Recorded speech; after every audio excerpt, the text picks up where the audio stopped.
പ്രധാനമന്ത്രി ഇന്ന് കേരളത്തിൽ. തലസ്ഥാനത്ത് കനത്ത സുരക്ഷ, കർശന ഗതാഗത നിയന്ത്രണം. വിഴിഞ്ഞം തുറമുഖ കമ്മീഷനിംഗ് നാളെ.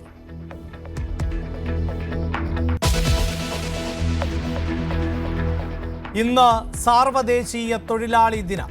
നിരന്തര പോരാട്ടങ്ങളിലൂടെ തൊഴിലവകാശങ്ങൾ നേടിയെടുത്തതിന്റെ ഓർമ്മപ്പെടുത്തൽ. മെയ് ദിന റാലി നടത്താൻ ആശമാർ. പരസ്യ പിന്തുണയുമായി തൊഴിലാളി സംഘടനകളും സമരവേദി.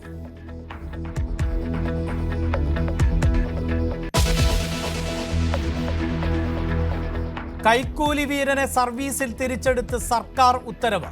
Palode forest range officer Sudheesh കുമാറിനെ തിരിച്ചെടുത്തത് സെക്രട്ടറിയുടെ ഉത്തരവ് തള്ളി. വനം മന്ത്രിയുടെ ഇടപെടൽ. 10-ലധികം കേസിൽ പ്രതിയായ ഉദ്യോഗസ്ഥന് വേണ്ടി.